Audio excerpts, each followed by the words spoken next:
but you probably have signs like this, not for moose, but for koala and other animals. They don't work very well though. Practice has learned us that people just ignore them or collect them, things like that. There is a kind of an alternative to it. Wildlife detection systems, as shown here, a little box in the road verge with infrared beam or a laser or a radio signal. There are all kinds of types of wildlife detection systems. And as soon as an animal approaches the road, is in the road verge, the system recognizes the animal and sets off a signal, usually in the night, and that seems to work much better than the old signs, because this sign is not always on.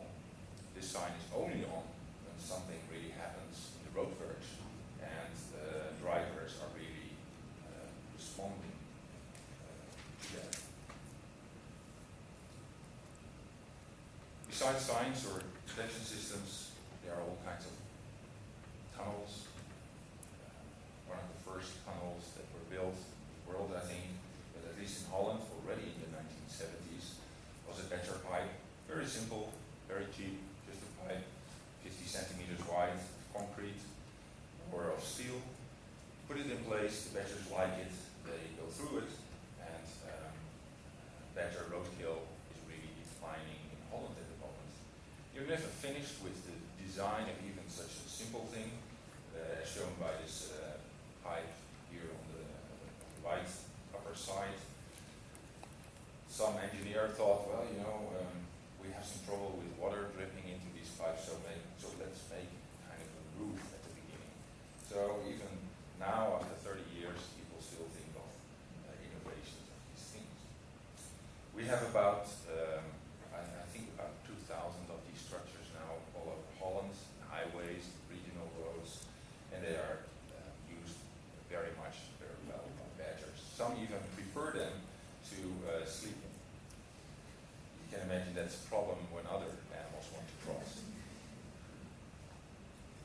You also have some larger structures, box culverts, bigger ones, viaducts or other underpasses, usually aiming for a whole diversity of animal species.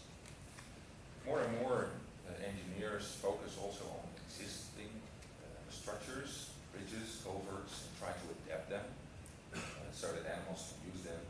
And often that is just a simple adaptation, like putting in a ledge so that animals can easily cross. And it's important to do that, because this river otter here on the left side, it's put it there on purpose. It's an animal that can swim, as you know, very well, but for some reason, we don't know why, for some reason it doesn't like to swim through a culvert.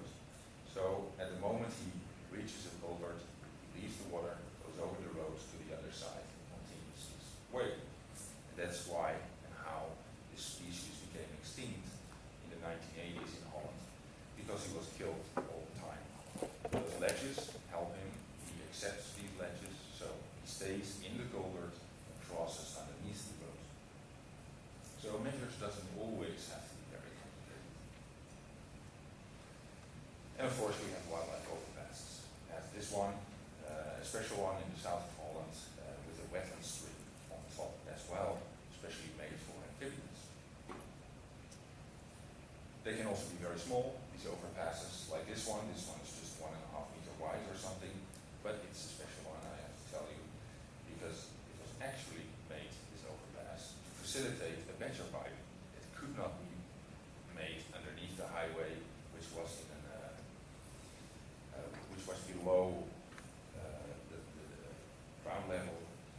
So the only way to do it was making a pipe over the road, and they did it like this. So we know, or we expect, there are multiple problems with roads. We also know there are solutions. Many of them are already in place. Some of them are already tested. But still you have to ask, all these roads that already exist, I'm not talking now about new roads, about what to do with that. If we want to take away the problems associated with the existing road network, where should we begin? In Holland, it started with a lot of documents. It usually does. Many people have their own plans and their own methods to come up with these plans. In Holland, it was, of course, the government, 3 ministries. They had their own defragmentation plans or maps with bottlenecks on it, points where something should be done in the Netherlands. But also lower governmental bodies, provinces and municipalities sometimes had their plans. Or third parties like NGOs or even landowners like nature conservation groups that have plans. Everybody came with his plan, and really, I'm not exaggerating if I say it's such a pile of plans that came out in the late 1980s and early 1990s. That didn't work. That was too complex. So the 3 ministries that are mainly responsible for problems caused by road, the Ministry of Transport, of course, the Ministry of Nature and the Ministry of Environment, they sit together and they say, okay, we have to make a plan together. We have to integrate our methods and come out with a policy plan that covers the whole problem. And that plan should be characterized by the fact that we use one method to identify problem locations or locations where we would like to put defragmentation measures in place. And also we would like to have one method to set priorities. Because in the past there were always discussions, and discussions were usually about money and where money should be used first. And it was very hard to compare all these maps that everybody brings in those workshops and meetings, because he looked at roadkill and she looked at barrier effect, and well, it didn't work out to make good comparisons. And also, the indicators that were used so far had their limitations. And I'll give you one example, the example of roadkill data. As I said before, that's one of the most obvious things in the field. The public notice when there is a lot of roadkill on certain roads.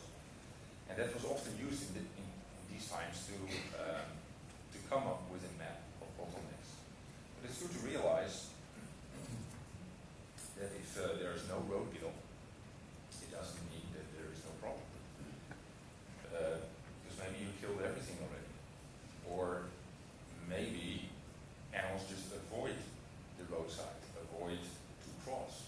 And you cannot see how big the problem, the extent of the problem, by looking at roadkill.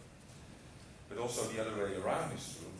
If you do find roadkill, it doesn't say there is a problem. It doesn't say that there is always a problem on the level of population viability. So it's good to look at other indicators as well. I will go into that. So the approach that was chosen in this case for the new national defragmentation program was to assess locations, to put in place such mitigation measures, such wildlife crossing structures, where a shift in population, a considerable shift in population viability was expected or could be predicted. The basis of it was some modeling actions we did. At the time, we used a model that's called LARGE. It's a static model that looks at landscapes, calculates how much the connectivity is. And the basis of it is rather simple. I will show you a little bit about how the model works without going into too much details. But what we did is we looked at the landscape in the situation that the existing road network is in place. And we calculated for the number of species what population viability was like. And you see that here on the left, the situation with infrastructure.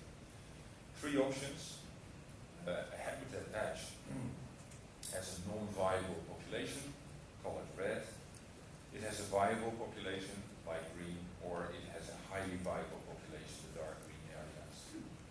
And then we did the same, but we took out the road network